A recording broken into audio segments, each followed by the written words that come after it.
fact, every year when the government publishes what it calls the employment survey or the unemployment survey, and you notice that the unemployment rates amongst the graduates and the postgraduates in India is usually higher than amongst the school dropouts and the college dropouts. Right? This is a ridiculous and a painful paradox for the simple reason that the so-called school dropouts and college dropouts go on to become job creators, maybe out of necessity or maybe something different is at play. We'll come to that. And the graduates and the postgraduates, because a large number of them continue to be job seekers instead of job creators, the unemployment rates are often found to be higher amongst them. So this is the paradox that we will try and understand and see how best we can resolve it, right? There is also another painful statistic that every year comes out. If you look at what is called the Lancet magazine, Lancet is a medical magazine published from London. Lancet magazine says the highest number of suicides happening in the world in the age group of 15 to 30 is from India. Okay? So this is again a very painful statistic to deal with, that the students who come out of the education system here are unable to deal with failure. The moment they fail in their plus 2 board exams, or they don't clear an entrance exam like JEE, or they don't get the seat of their choice, they seem to take the extreme step. In fact, I was witness to several such incidents.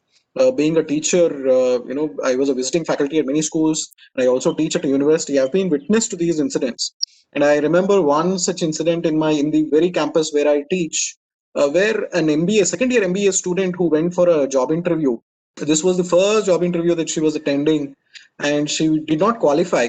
And she simply went back to the hostel and jumped, from the hostel terrace. So, this was, such a shocking incident that a student, I'm not criticizing her. Please don't misunderstand me, with due sympathies. But a student who was meant to become a master of business administration, who was, expected to become a job creator, is ending her life because she did not clear a job interview. This is, the problem of the modern Indian education system, that perhaps it is not giving the skills to the students for them to become job creators instead of being job seekers, right? So this is, the bad news that I wanted to break at the beginning of it. Well, the good news is, as I said, you just look at the extraordinary wealth creators in India, those who have gone on to create iconic brands, and look at their educational backgrounds. This is again something very thought provoking for all of us to think about. That many of from they don't come from the formal cities and IIMs. How many and I have gone on to create, let's say, iconic wealth creating brands in India today? In fact, most of the brands that you see today seem to be coming from individuals who have had no formal education at all. The most iconic brand of them being Reliance itself, right? You know the story of Dhirubhai Ambani, of how he started his life selling newspapers, selling milk in the morning, working at a petrol pump. From there to what Reliance has become today is an extraordinary story of rags to riches. But this is not an exception, right? You will find, a host of such exceptions in every state in India, in every region in India, in every city, in every district in India. You will find these exceptions, as I said, of people who do not have any formal background, educational background, who go on to become extraordinary job creators, entrepreneurs, and wealth creators. L.N. Mittal again, Lakshmi Narayan Mittal, you must have heard about, is a steel magnate.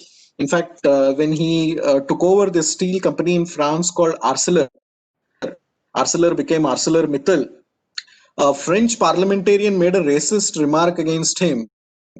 An interesting remark when he said that Mittal cannot speak English properly, nor can he speak French properly, but he is taking over the biggest steel manufacturing unit in France. It was partly true, coming from a very humble background, again like Dhirubhai Ambani's story. He came from a very, very poor family, and he converted this idea of exporting steel scrap from there to what he has become today. It's an extraordinary story, of a man who has become an entrepreneur, at the global level.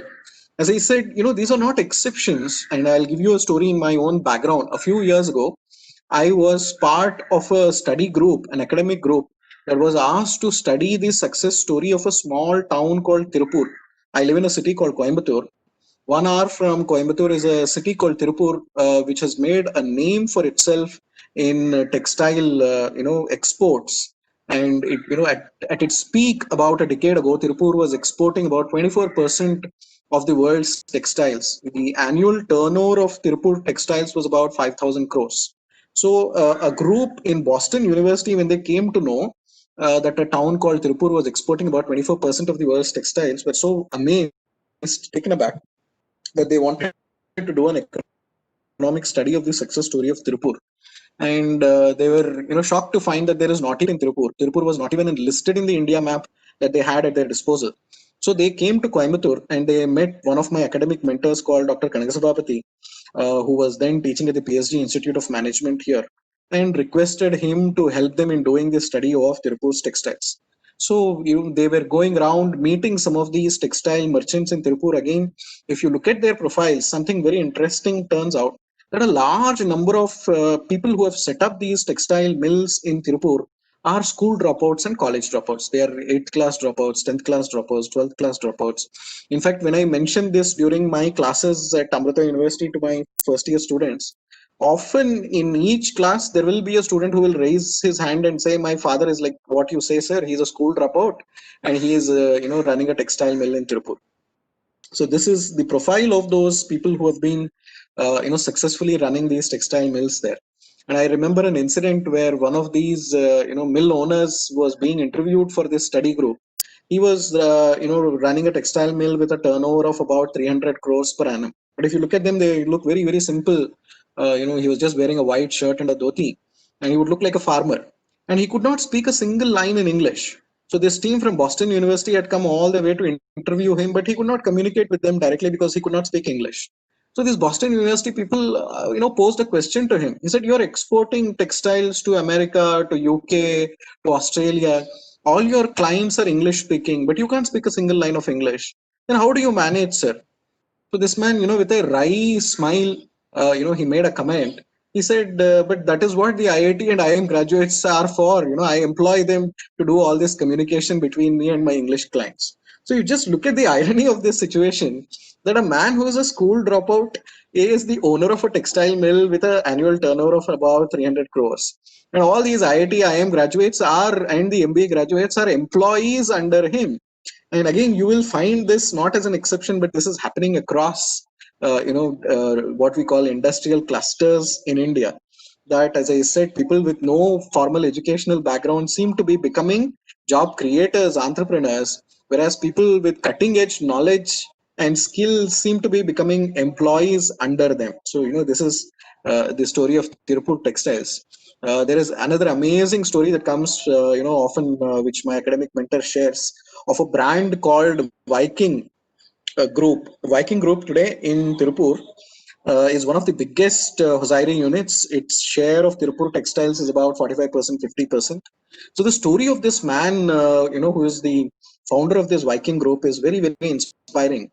That, when he was in his fourth, fifth standards, it seems he was not interested in going to school. He used to find school very boring, and he used to tell his grandmother and his father that he is not interested in going to school. So his father used to scold him and say that, if you do this, then you will become a chai wala. All you will be fit for doing is for selling, you'll work in a tea shop.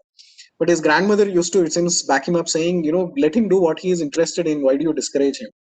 And one day he said that this was the time when these textile manufacturing units were coming up, mushrooming in Tirupur at that time. This was about 2 decades ago. And he said, "I want to go and work in one of these textile mills and learn about these textile manufacturing units." So that's how his journey started. He went and learned all the, on the floor, he learned the A to Z of setting up a textile mill. And he came back and told his grandmother that this is what he wants to do. He wants to start his own textile mill. So his grandmother, his father refused to give him capital and said, "You're a good for nothing fellow, and I am not going to give you any money. Okay, you're going to waste my capital. So I will not support you." So the grandmother, it seems, worked hard and went around and sold her gold jewelry the first time, and helped him in setting up a textile mill. Now he set up a textile mill in partnership with one of his friends. And it seems that partner, that friend, ran away with all the capital one day, just cheated him and went away with whatever profits and capital they had, and he was again on the road. So his father came back again with his cynical comment and said, "I said you're a good for nothing fellow. You're not going to succeed." But again, his grandmother, it seems, for a second time, supported him. This time, she sold off some lands that she had in her name, gave him a capital for the second time. This time, he set up on his own without a partnership.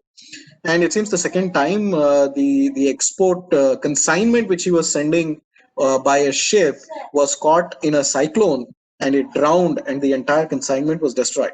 So just imagine, for two times, if you fail as an entrepreneur, what will you do? A third time, this fellow tried again with his grandmother's help. This time, she took loans from her relatives, and the third time, he was successful. And from there, he has gone on to become one of the most successful, textile merchants in Tirupur.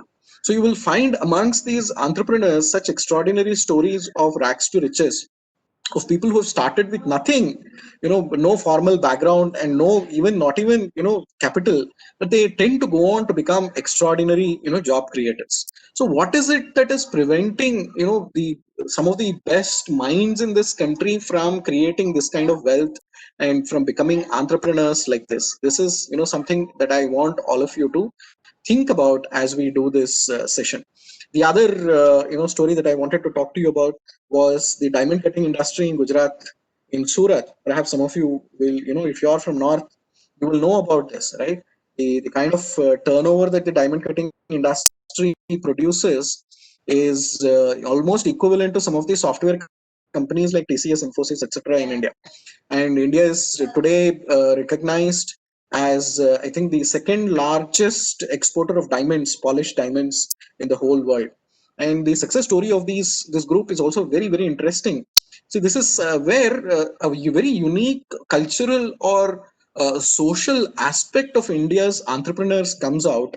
What today management gurus like Peter Drucker or other management gurus have coined as social capital, right? That it is our social capital or social linkages, the social networks that we have seem to help these people who do not even have formal educational background succeed in the kind of raise capital, for example, right?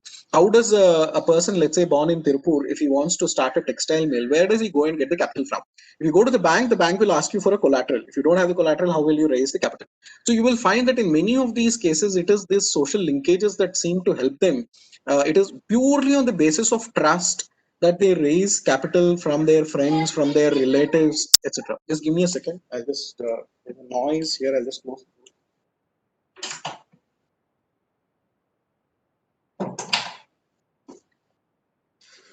So I was saying that there is something unique that is happening in the social networks in India, which are helping these people in creating this kind of businesses. And this diamond cutting industry in Surat is a shining example of that.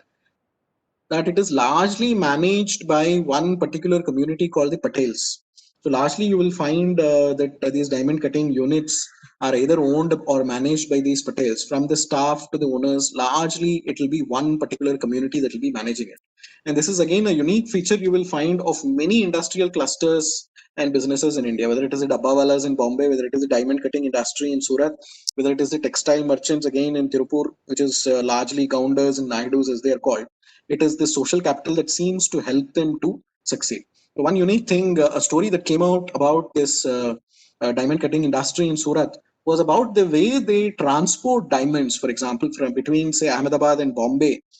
See, a diamond merchant will go to what is called Antwerp in Belgium, buy raw diamonds there, unpolished, uncut diamonds, bring it to Surat, and they are polished in these diamond cutting units. And from there, they are exported back again to different parts of the world. So, a critical part of this business is the transport of these diamonds between Ahmedabad and Bombay. How do they do it? So you go and ask a Patel, they will say that they have a condition that they will always employ only a Patel to do it. Yeah? You ask them why, they will say because they know all the Patels. It's a close linked community. And how it is done is also mind-boggling. They will tell you that these Patels will be traveling in third-class compartments between Ahmedabad and Bombay, and for all you know, in his pocket he will be carrying diamonds worth tens of crores. Because they don't want to show off the wealth that they are carrying. and so they'll disguise it. They'll travel as very very common travelers, but they'll be carrying this kind of precious stones between Ahmedabad and Bombay. And the reason for employing those Patels, they will tell you, is because the whole business is run on the basis of trust. The capital that is raised, the money that is exchanged, is all on the basis of trust. So these are some skills, perhaps, as I said, which the formal schools, colleges, the business schools, for example, in India don't seem to be teaching. There's a paradox again. You find that many of the theories that are taught in the business schools in India seem to be either outdated theories or theories which really do not help you on the ground when you go out to start a business. They don't give you the skill or the knowledge to start doing it. There was this curious case of two economic professors, business professors in the US, who were given a Nobel Prize. I forget their names, for a particular theory, about managing corporations and businesses and all that. And when they went on to start their own business, employing or implementing their own theory or their own strategy, they failed, and their business went bankrupt. So these are largely theoretical studies that we get through our education system, whether it is a business school or not. And the real skills seem to be outside the formal education system. That is what is happening when you look at some of the stories of these industrial clusters everywhere in India.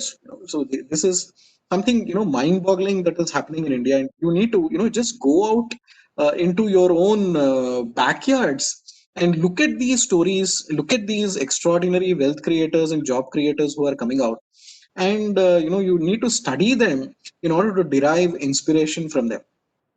So you guys are going to start your professional studies now, maybe 4 years or 5 years from now. Some of you are going to go into the professional world and then start your careers. So now is the time, that now is the age that you should start planning in order to become job creators. If you want to become a success story like this, if you want to become a job creator in the years to come, now is the time to start planning. I don't know how many of you watched, there's a very beautiful serial that has come out on this Sony Live on a scamster called Harshad Mehta. It's called Scam 1992. I would very much recommend some of you to watch it. Though it is about a negative character, in the sense it's about a man who used, say, unethical practices, and then it's about the rise and fall of that man. It teaches a lot of these skills that one needs, in fact, to become successful in the world of entrepreneurship and business. So one line that remains with you when you watch this Scam 1992 on Sony Live is that iconic statement that he makes: "Risk hai to ishq hai," right? So this risk taking ability is very very important for entrepreneurs. That only those who are able to digest risk, only those who are able to take risk, go on to become extraordinary wealth creators and job creators. See, the problem what has happened is, why is it that largely the middle classes in India and the educated classes in India are averse to risk taking? Perhaps you have to look at some historical reasons behind it. See, India was largely a very very prosperous country, wealth creating country.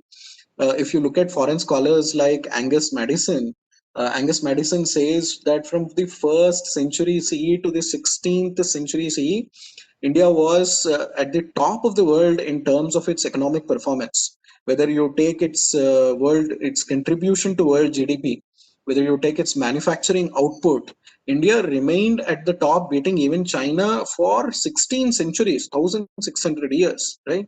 So he says this is unparalleled feat. No other civilization, no other country has been able to achieve this kind of success, or this kind of dominance in the economic world, as India was able to achieve in these 1,600 years for these 16 centuries. So from there to what we have become today, right? If you understand the rise and fall of India as an economic power, there lies perhaps the secret also why we have become, especially in the post-independence era, why we have become so risk-averse, especially the middle classes and the educated classes, as I said. If you look at foreign travelers, some of these foreign travelers who came to India in the centuries past, one of the main things that they will talk about is the Indian merchants. and how the Indian merchants did businesses in India. There is one Arab traveler called Al-Idrisi, which I remember in the historical travels that I read, and he talks about merchants, Indian merchants, in a place called Naharwada. Possibly, Naharwada comes, I think, in Maharashtra or Gujarat, and he says that the merchants were known for their honesty and their truthfulness.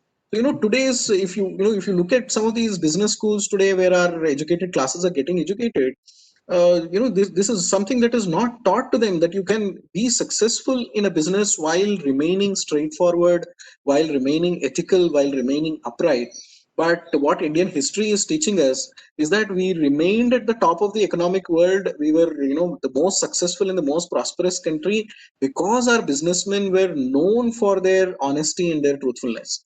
That foreign merchants like Ali Idrisi could come here and hand over their consignments to Indian merchants, forget about it, travel elsewhere, and they would come back later and ask for an account of their goods that were sold. And it seems the Indian merchants would give them a very truthful account of what was sold and what was not sold, and then would give them, the share of the whatever profits and take a commission. So what happened to these skills, right? If we were at the top of the world in terms of our GDP, in terms of our manufacturing output, in terms of the kind of reputation that we had in the world of business, what is it that has happened that has kind of taken away that skill and reduced us to job seekers today largely as a society? So you have to look at the British era, and I would say, the kind of poverty that we have faced during the British rule, perhaps excruciating poverty that we have faced, and this, Macaulayan system that we were put through, right? In 1835, when Macaulay made that famous statement when he said that we need to create a class of interpreters who will govern India on our behalf, right? So I think there lies the crux of the problem, that the Indian education system, which was earlier a skill giving education, and instead of merely an information centered education, used to help students stand on their own feet, was transformed into a vehicle for creating interpreters or brown sahibs who would govern the Indian population on behalf of our colonial masters. So the whole purpose of education, modern education, which was left behind by the colonial masters, was to convert us into clerks. It was meant for creating graduates of a clerical nature, and not for creating job creators and entrepreneurs. I think this is where the problem lies. And unfortunately, in the post independence period of 70 years and more, instead of creating an education system of our own and falling back upon our traditional wisdom, and of reversing this Macaulayan damage that was being done, we have continued with that system, and therefore this quality of remaining averse to risk has continued in the middle classes and in the educated classes. I'm not blaming, you see, the middle classes or the educated classes. I'm simply saying we are victims of a system, perhaps, which is not giving us those skills which will help us, enable us to go on to become job creators and entrepreneurs. So we need to think along these lines, be aware disadvantage perhaps that the system is giving us, and try and overcome that disadvantage. So our parents, you see, if you come from a middle class family, your parents want you to settle down quickly. They are averse to risk. They want you to get into a job,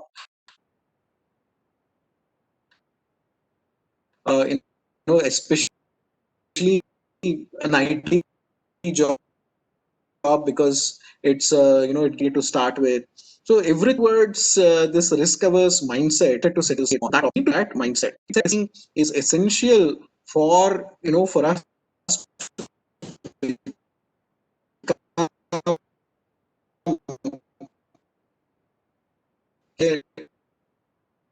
not to simply remain a job seekers, but ability will be high when you stages of life is the time that you should take risk and make mistakes, because as you go on later on, when you have a family, when you have a family to look after, when you have children to look after, etc., your risk taking ability will go down, because there are other mouths who are dependent on you to be fed. So at that point of time, you will not be able to take the risk. So now is the time, my dear friends, that you should, increase your risk taking capacity, and try and take risk in the early years of your life to try and create something original, so that right, calculate that. See, the problem with Harshad Mehta was in that serial that he took uncalculated risk and he employed unethical means in order to become rich quickly, and therefore he failed. But that is not what I am advocating. I'm not saying that we should take uncalculated risk, or that we should go into unethical means in order to become rich. All I am saying is that we should be willing, we should have the capacity to take a calculated amount of risk. Risk reward, as they say, is the holy grail. And in businesses, when you become a job creator, there is always a risk of failure, yes. But the reward is infinite. If you want to succeed, right, you will create the opportunities that you will be creating for yourself, for your family, for your society, for your community around you, right? Both the potential for scaling up will be infinite. And therefore, it is in these early years that you need to try and take risk, and take this or cultivate this ability for taking risk. So most of the education that we are formal education that we are going through, see why a large number of our educated graduates are unable to do this is because the whole of the education system is analytical, and the analytical thinking that is imparted is averse to risk, right? You're always afraid of failure. You're always afraid of loss. That is why I was mentioning that Lancet study which says that the suicides in that age group of 15 to 30 are coming in India. Is that this is the biggest drawback of the failure of our education system.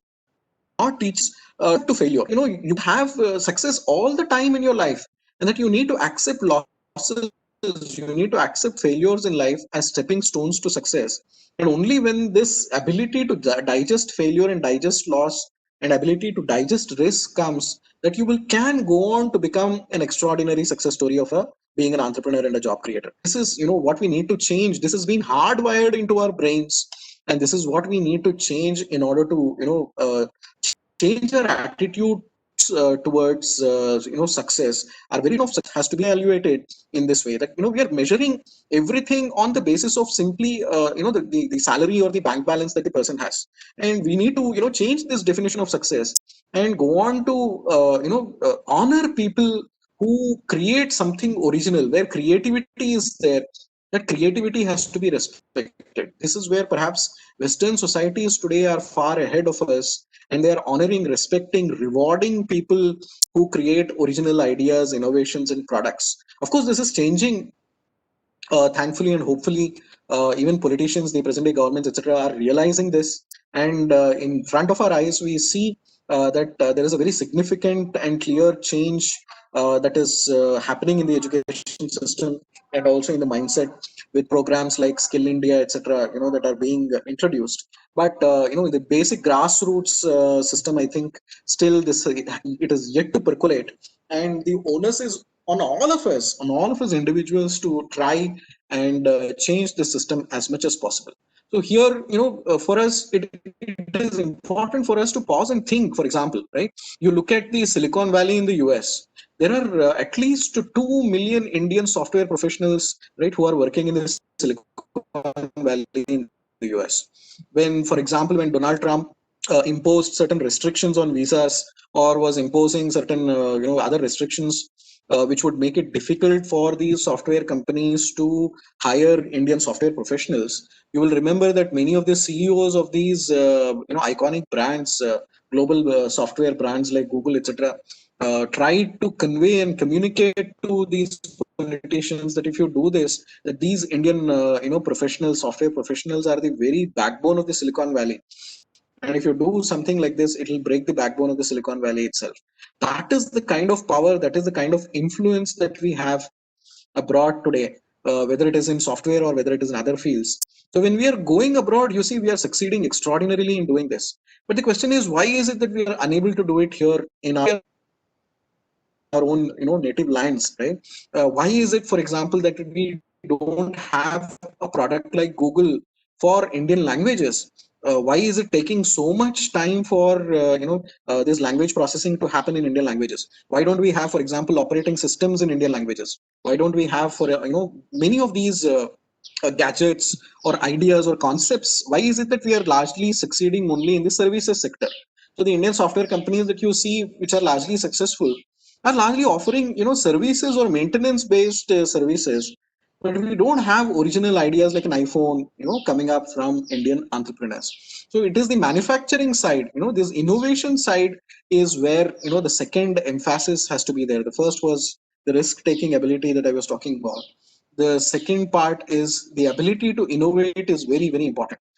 See, who is an entrepreneur essentially, right? An entrepreneur is a person who tries to solve a problem, of society, using the skills or the knowledge that he has. If he is able to come up with a solution to an problem, right? And it's a mutually beneficial, it's a win-win situation for both of them. The society benefits through such an innovation, and the entrepreneur also benefits through the innovation that he is making.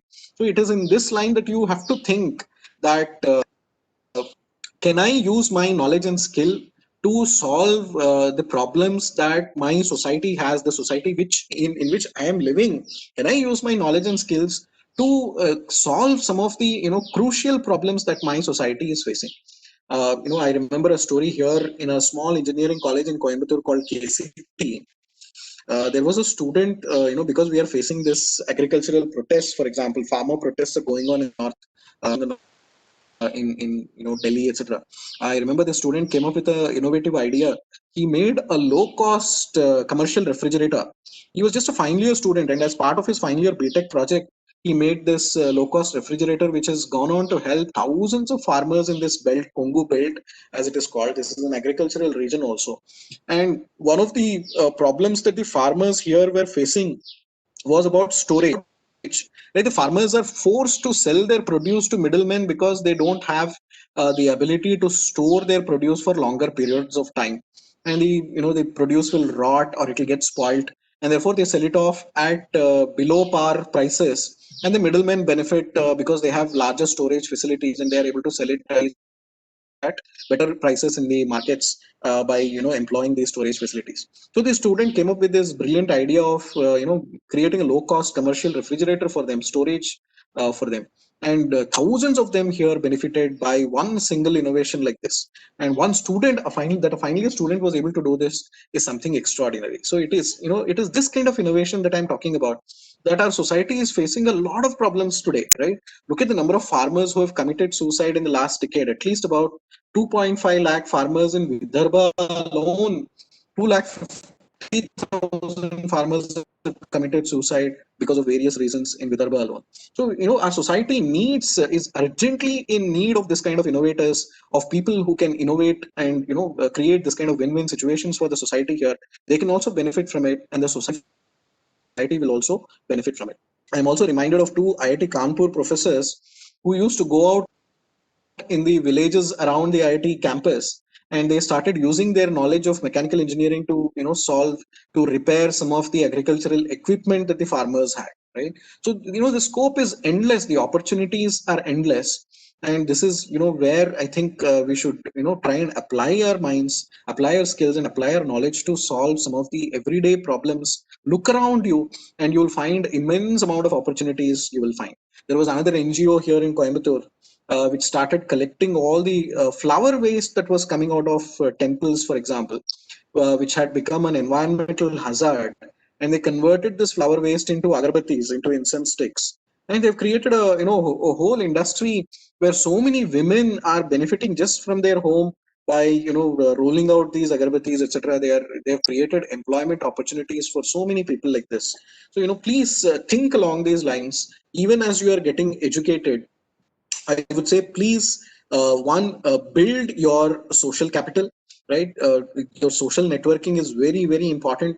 You just look at all the stories of people who have gone on to become extraordinary entrepreneurs, job creators. This is one ability that you will find, is that they were very good at social networking. They had very good social capital, and it is this social capital that is going to capital that helps them to, for example, raise capital or to manage the kind of corporations or organizations that they go on to create.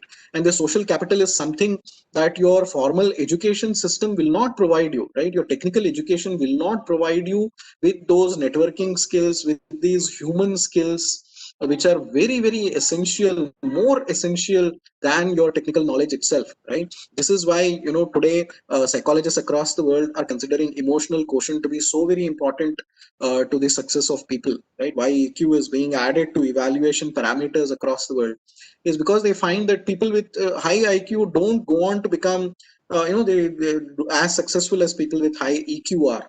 So keep this in mind. And even as you are students, try and develop this kind of social capital that you have. Create partnerships even while you are students, and work on ideas, or try and get hands-on experience while you are students, and not just theoretical knowledge. And that, remember that this theoretical knowledge will go only a certain way in helping you. Your grades are important only to a certain degree. Grades are important, but then what is really important is that intangible part, that skill that you're going to gain out of the education that you have, right? So build on those intangible skills which the formal education system is not giving you. Why I was telling you the stories of all these people who succeeded without even formal education is to make you understand this part, that simply getting a degree, or simply getting good marks in the courses that you are doing is not going to be enough in the world that we are going to be. Much of the knowledge that you are going to gain is going to get outdated very, very quickly, right? This is happening right in front of you. Technology is growing at such a fast pace that unless you have these hands-on skills, right, you have in-depth skill of the domain that you are taking up, you will not be successful. Even as a job seeker, you will be out of the rat race in no time at all if you don't have that kind of a skill. So one question that you really need to ask yourself is, why are you getting into this particular domain that you are choosing, right? Is it simply because of peer pressure? Is it simply because of your family's pressure? Is it simply because everybody is doing it and therefore I have to do it? I think there is a lot of this herd mindset in India today, which is responsible for our mediocre kind of quality of graduates that we are producing today. That my neighbor has done an MS PhD from a particular university in the US, and therefore I should also go and do an MS PhD from a university in the US. It's like that story of sheep that I am reminded of in Switzerland, in the dizzy heights of the mountains. It seems there was a herd of about 2,000 sheep, and the leader of that sheep accidentally jumped over the cliff. And because the leader had jumped off, the entire herd of 2,000 sheep jumped off the cliff. So this is how we have become today. Indian society, this herd mentality has become so strong here today that we simply go on doing things because everybody is doing it, and at some point it becomes self-defeating. It becomes so meaningless, right? You just look at the number of engineering colleges that are mushrooming across India, and we are producing, as I said, mediocre graduates, engineers all the time, and nobody benefits out of this kind of a thing. So what you really need to ask is, if you're choosing a particular domain, are you choosing it really because you have a passion for it? You're doing it really because you want to do it, or you're doing it just because everybody is doing it, right? If you're doing it because everybody is doing it, then you'll end up as a mediocre imitation. You'll simply end up as an average person, right? So try and find your core competence, try and find your core skill, something that you're deeply interested in, something that you're passionate about, something that really evokes the best in you.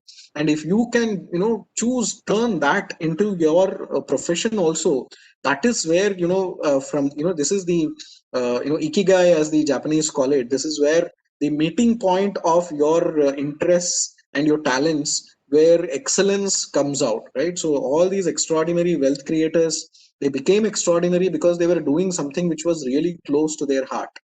So that is the third thing that I want you to really think about. Are you doing this only because you want to get a degree, you want to get a job, or are you really passionate about what you are doing? And if you're really passionate about what you are doing, then I'm sure that you will go on to become an extraordinary success story in whatever you are doing. I would like to recommend at this point also, as part of your reading material. So I've recommended some online reading material so that it is easy for you to access. Some of the reading material that I've recommended is, one is Dr. Kanakasabapati's lecture at IIT Madras, where he brings out what he calls functioning Indian models of business and economy. So this is very important. As I said, this is the background that all of us as Indians need to understand as to how, I was giving you this historical background as to how India has been historically a very, very prosperous, economically successful country, and the reasons behind it, right? Those functioning models which helped India become very, very successful economically. Because once you get that idea, once you start, thinking along that direction, and Dr. Kanisabapati's talk will give you that orientation. If you have the time, if you can listen to him later on when you find the time, that orientation will help you identify, as I said, the strengths within your own community, within your, from the very native backgrounds that you come from, and it will help you turn that into an edge, into an advantage for yourself instead of being a disadvantage for yourself. I'll just give you an example. See, in our formal business schools and colleges, in the formal business education system today, we are often told that partnerships should not be formed within the families and within friends, that this will always end up in litigation and it will become a problem. But if you look at Indian society, you will find largely that many businesses, extraordinarily successful businesses, are born of partnerships with friends and family. Right? This does not apply to Indian society. So this is a experience from Western societies which has been superimposed on us, and out of fear, this is taught like gospel truth to the Indian students here, not realizing that this is a cutting edge that we have. This is an advantage that we have and not a disadvantage. I'll give you the example of a very successful partnership, family partnership based business that is running in Chennai today. You must, if you are in South India, you would have heard this name. It is called the Chennai Silks. It's a textile manufacturing unit, and also they have now diversified into jewelry. It's called Kumaran Tangamalige. So if you look at this success story, it's mind boggling because it's a family of 8 brothers who are running this whole establishment of Chennai Silks and the jewelry business. And they have a very interesting practice that every month all the 8 brothers and their families, they assemble in Chennai in a retreat, and they spend time together. This is a way of connecting with their relatives and their family. And this retreat also becomes their business meeting every month, that each of the 8 brothers is put in charge of one side or one aspect of the business. Somebody looks after the finance, somebody looks after the PR, somebody looks after marketing, and so on and so forth. And all of them come together during this monthly retreat to submit their monthly reports to the eldest brother.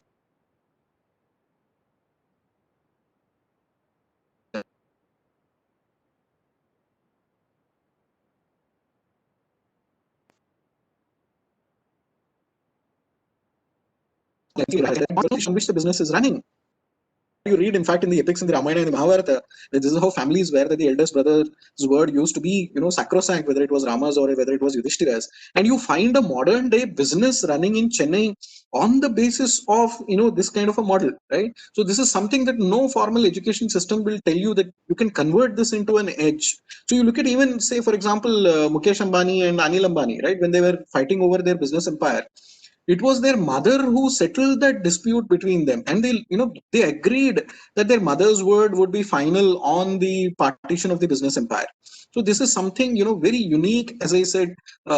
Indian society and the kind of environment that we live in, the kind of linkages that we have, the kind of cultural attitudes that we have, are very, very unique.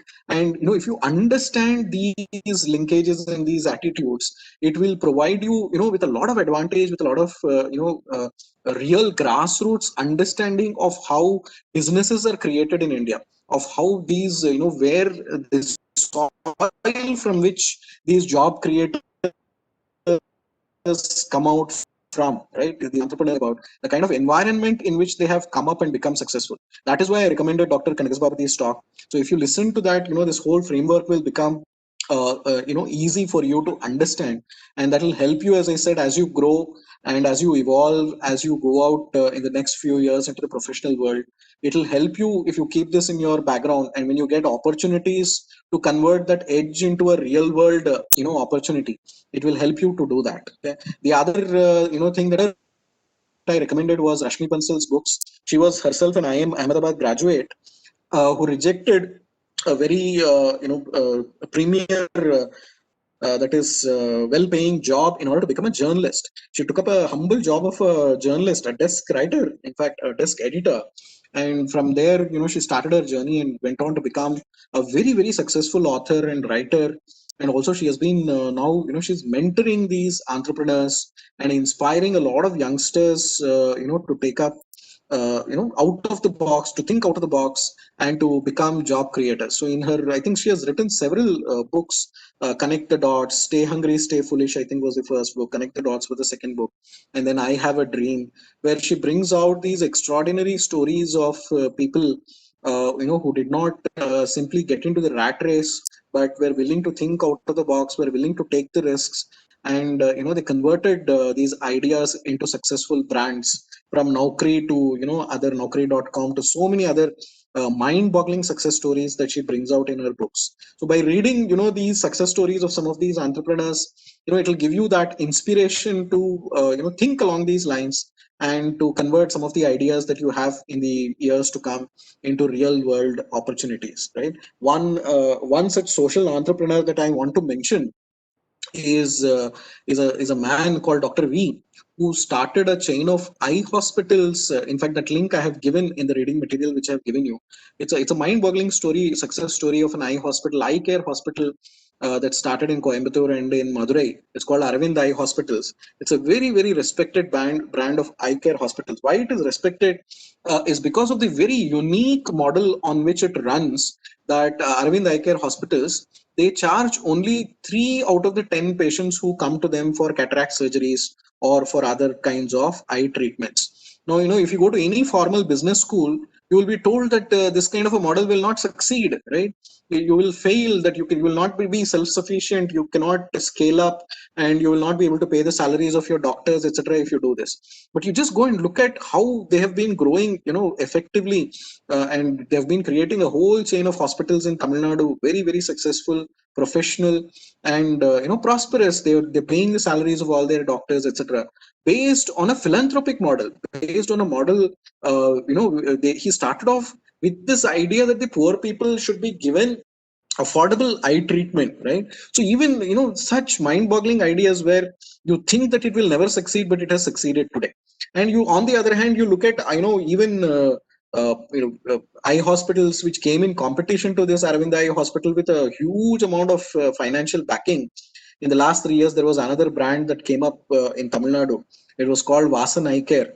Vasan Eye Care collapsed because it was funded by the black money of a particular politician. And you see, within 3 years, it collapsed when investigation started into that black money part.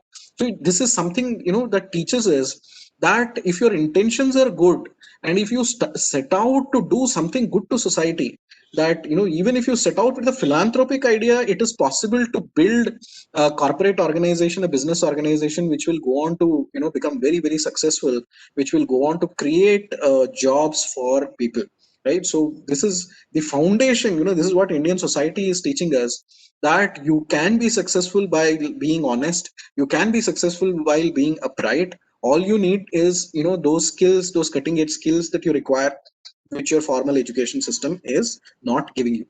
So these are some ideas, my dear friends, which I wanted to present to you in this talk on transforming job seekers into job creators. Thank you for giving me this opportunity. I do hope that it was useful in some way, but we do have some time, so we can throw this session open for interaction. If you have some questions to ask, I can take some questions before Yes, we sir. close the session. Thank you so much, sir, for such an inspiring session. We often turn a blind eye towards success stories of our own country and aspire to follow the footsteps of some of the college and school dropouts of the Western world. However, your session has truly been an eye-opening interaction, and we all feel honored to have had this talk with you. I am sure many students present here had the dream of starting up their own companies and businesses, and your session has completely motivated and helped them structure their thoughts. So now I guess we can move on to the interaction session. Anyone has any questions for sir, they can put them in the chat section and I'll read out to them.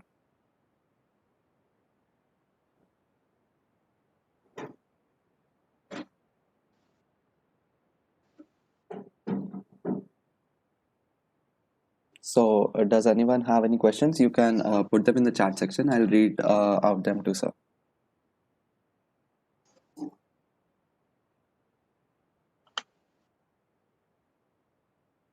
Okay, sir. The first question is, how do we convince our parents we want to do something other than engineering? Okay, see, every year almost I find this question coming up. It's a good question, but it's also it's reflective of the kind of conflict of interest that a large number of youngsters in Indian society are going through. I remember, a girl student who used to come and sit at my desk in the college where I teach, in the university where I teach. Her parents had forced her to take up computer science engineering, and she used to tell me that she was not interested in computer science, that she wanted to do fashion design, she wanted to join the National Institute of Design, etc. And in the final year, she used to come and sit and cry and say that I've become a mediocre computer science engineer, I've not been able to do what I wanted to do, and I'm not able to succeed in also what my parents wanted me to do. So this is something very very painful that is happening.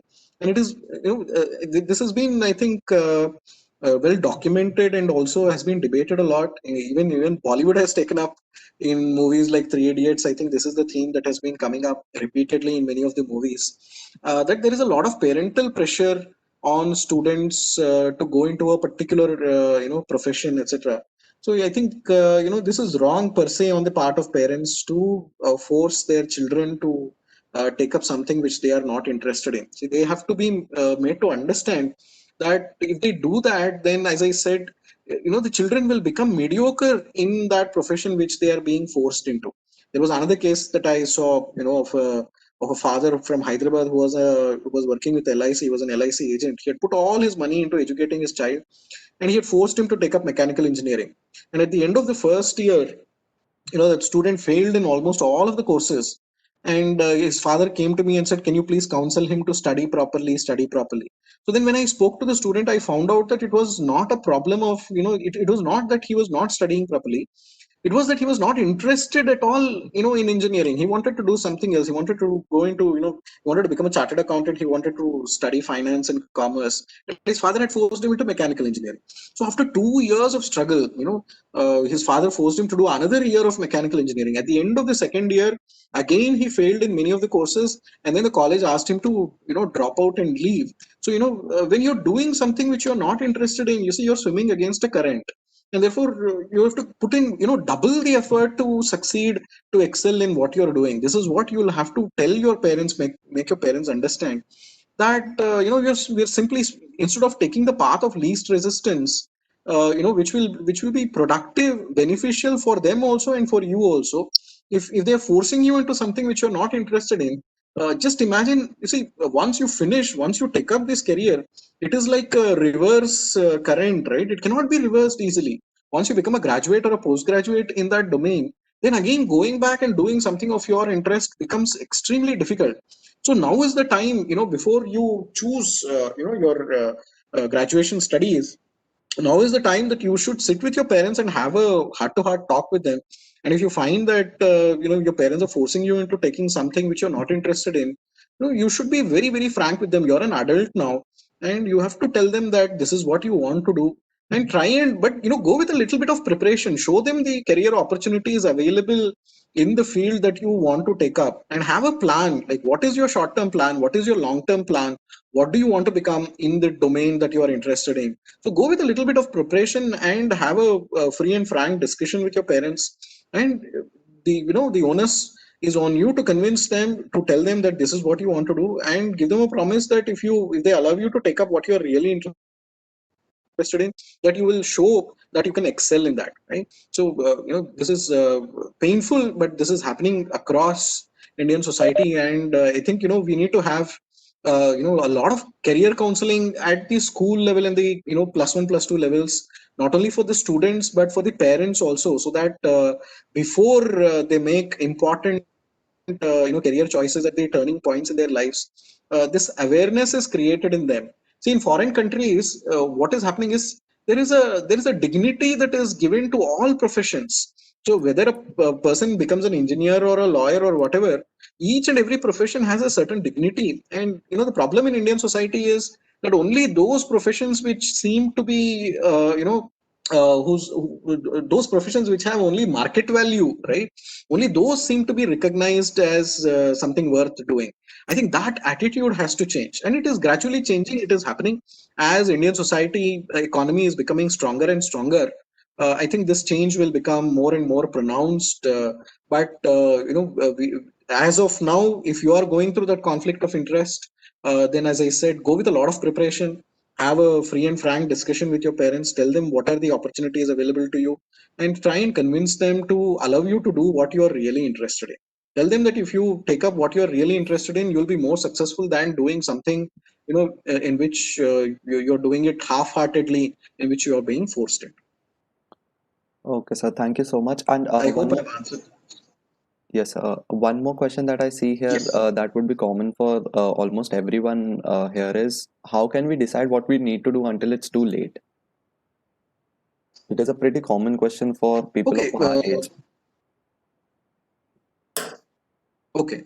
So I think you see, you need to look at your strengths, right? You need to do a SWOT analysis of your strengths and what opportunities are available. How do you convert your strengths into those opportunities? So if you do that regularly, right, buy time and keep doing that, I'm sure that you will find that common area, as I said, where your strength will become a real world opportunity, which can be converted into a profession, which you can, turn into an extraordinary idea or an innovation, which will help you to become a job creator.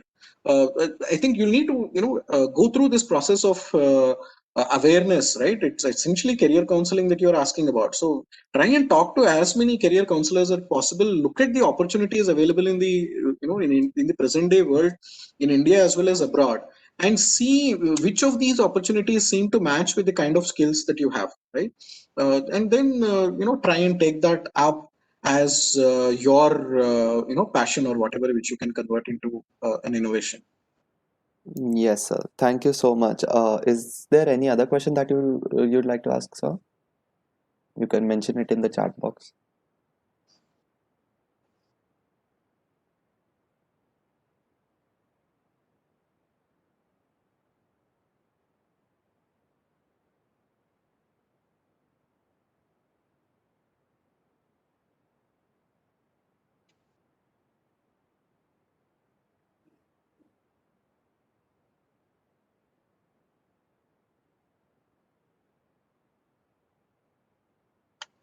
Sir, one of the students want to know after studying all about these stories of businesses that have boomed in the southern states of our country, what business have you started? Have you tried to uh, start any business and see Okay. what goes on? I still have a partnership firm which tried to see one of my core interests was, as in the introduction, as it was mentioned, is in Indian spirituality. So I've tried to create, a partnership business called Parihara.com. You can go and look it up, where we have tried to provide these services, very unique products or services, religious or spiritual products or services that are available in India for NRIs. So this was one of the pioneering kind of websites, online businesses that I created with a student of mine to be able to provide this kind of services, especially for NRIs in America, in UK, Australia, etc. Okay. So I guess that would be it. Thank you so much, sir, for sparing your time and having such a fruitful discussion with all of us. And we look forward to having another session with you, sir. Thank you, everyone. Thank you so much. Namaste.